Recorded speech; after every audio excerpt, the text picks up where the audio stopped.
Hello hello hello दोस्तों, क्या हालचाल क्या हालचाल क्या हालचाल। दिस इज CFA में Debashish Goswami and I welcome you to a brand new video on debate of single group जाए सर या बोथ ग्रुप जाए। ये इतना ज्यादा डिबेट का मैटर है ना, अरे बाप रे बाप।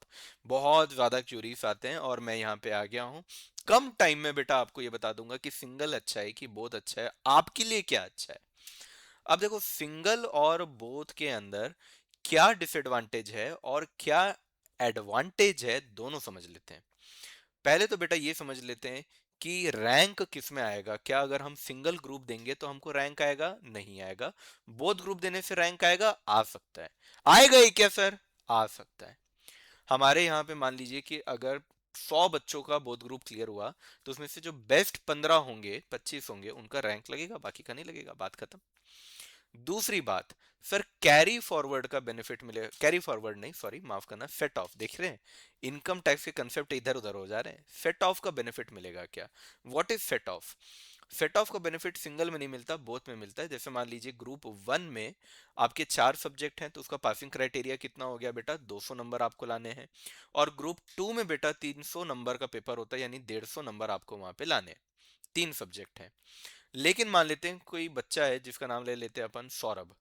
तो सौरभ नाम के बच्चे का एक ग्रुप में आ गया 210 और अगले ग्रुप में आ गया 140। यहाँ पे कितना पासिंग के लिए चाहिए बेटा? 350। और अगर आप सौरभ का यहाँ पे नंबर टोटल करोगे तो भी कितना हो रहा है? 350। यानी भले ग्रुप वन में तो वैसे भी पास था, पर ग्रुप टू में अगर वो सिर्फ ग्रुप टू देता तो फेल हो जाता। पर क्योंकि उसने दोनों ग्रुप दिया है बेटा और 350 टोटल में चाहिए, इसके भी 350 आ रहे हैं, तो ये क्या हो जाएगा? पास।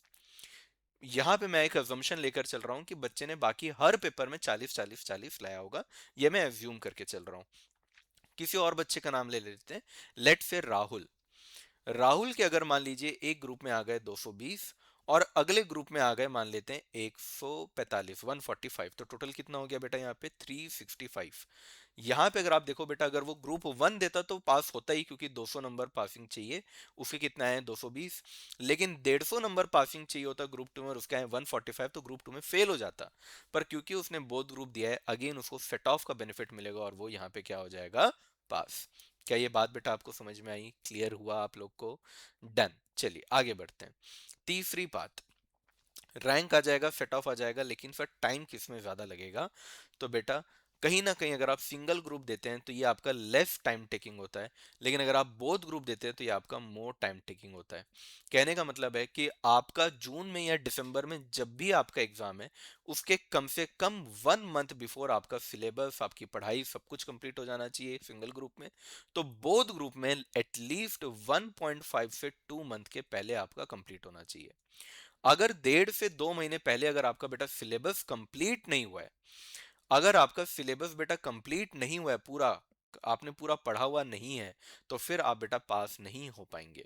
कुछ ऐसे लोग होते हैं जो लकी होते हैं या बहुत ज्यादा उनका हाई आईक्यू होता है, तो वो इससे भी कम टाइम में कर लेते होंगे, लेकिन मैं अपने जैसे एक एवरेज इंसान की बात कर रहा हूँ। मेरे जैसा कोई इंसान होगा तो उसको कम से कम 1 महीना लगेगा। आप भी अगर बेटा मेरे जैसे एक एवरेज स्टूडेंट है तो मैं आपकी बात कर रहा हूँ। कोई एकदम हाई आईक्यू वाला बच्चा है कि जो भैया 10 दिन में पढ़ के पास हो जाने वाला है, तो भैया आपकी बात नहीं कर रहा हूं मैं। क्लियर हो गया?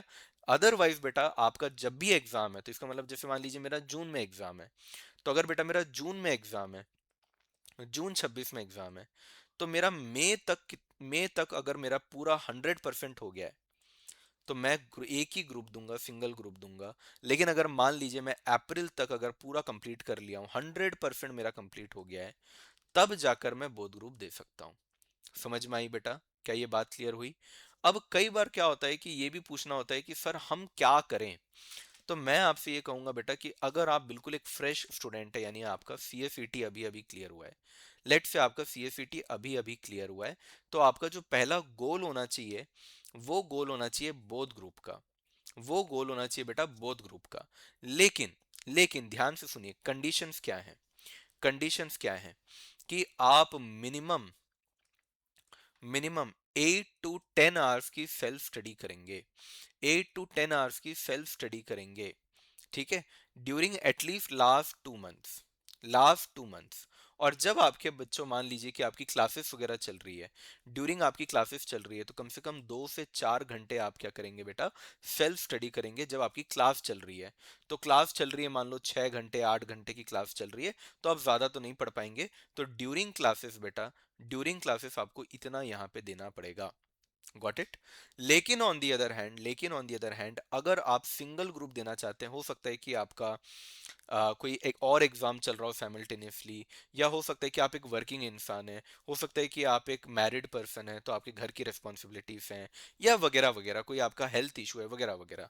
तो अगर मान लीजिए बेटा, अगर मान लीजिए कि आप मैक्सिमम टू मैक्सिमम एक दिन में 6 घंटा ही दे सकते हैं, और ड्यूरिंग क्लासेस अगर आप मैक्सिमम टू मैक्सिमम 2 घंटा ही दे सकते हैं पर डे, तो फिर बेटा आपको सिंगल ग्रुप जाना चाहिए, फिर आप बोथ ग्रुप का नहीं सोच सकते। क्या ये बात क्लियर हो गई बेटा? तो कितना नंबर ऑफ आवर्स की स्टडी करनी पड़ेगी, एक बहुत बड़ा सवाल रहता है बच्चों के मन में। वो मैंने आई होप यहाँ पे क्लियर कर दिया है कि अगर आपको बोथ ग्रुप जाना है तो कितने घंटे पढ़ने पड़ेंगे, ऑन एन एवरेज बोल रहा हूँ। किसी के लिए 1 1.5 घंटा आगे पीछे हो सकता है, लेकिन ऑन एन एवरेज, एक एवरेज स्टूडेंट की मैं बात कर रहा हूँ, उसको इतना तो करना ही पड़ेगा। क्लियर हो गया? अब सर और क्या डिफरेंसेस है, जरा आप वो भी समझा दीजिए। तो बेटा डिफरेंसेस और भी हैं, ये तो मैंने आपको स्ट्रैटेजी के बारे में थोड़ा बता दिया, कंडीशंस के बारे में मैंने बता दिया।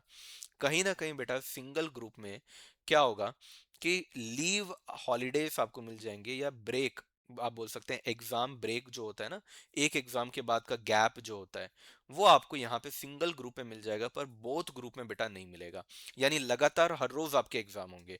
अगर आप सिंगल ग्रुप दे रहे हो तो बीच बीच में एक एक दिन आपको छुट्टी मिल जाएगी। इसके बाद स्ट्रेस की अगर मैं बात करूं, तो स्ट्रेस अगर आप सिंगल ग्रुप में देते हैं तो लो होता है, लेकिन अगर आप बोथ ग्रुप में देते हैं तो आपका बहुत ही हाई होता है। किसके लिए सुटेबल है, फाइनल बात, किसके लिए सुटेबल है? तो बेटा मैंने कंडीशंस लिखे हुए हैं। तो अगर आप कम टाइम दे सकते हैं, कम पढ़ाई कर सकते हैं, तो फिर आप सिंगल ग्रुप ही जाइए। लेकिन अगर मान लीजिए कि आप 12 12 घंटे दे सकते हैं, आपका कोई एग्जाम नहीं है, कहीं आप जॉब नहीं करते, आपका कोई फैमिली इश्यूज नहीं है, तो फिर आप इजीली आप बोथ ग्रुप यहाँ पे दे सकते हैं। Got it everyone? कितने महीने पहले आपका कोर्स खत्म हो जाना चाहिए? तो अगर आप सिंगल ग्रुप में जा रहे हैं बेटा, अगर आप सिंगल ग्रुप देना चाहते हैं, तो 1 महीने पहले भी अगर आपका कोर्स कंप्लीट होगा तो कोई इशू नहीं है। ठीक है, 1 महीने में आपका आराम से रिवीजन वगैरह सब कुछ हो सकता है। पर अगर आप बोथ ग्रुप जा रहे हैं बेटा, तो कम से कम 2 महीने पहले आपका पूरा का पूरा कोर्स कंप्लीट होना चाहिए। Got it everyone? I hope everything is clear. आप जो भी करें, सिंगल ग्रुप जाएं या आप बोथ ग्रुप जाएं, दोनों को माइंड में क्लैरिटी के साथ आप रखिएगा। और मेरी भगवान से बस यही दुआ है कि आप जो भी ग्रुप दे रहे हैं वो आप पास हो जाएं। Got it everyone? चलिए, thank you so much, love you all, bye bye.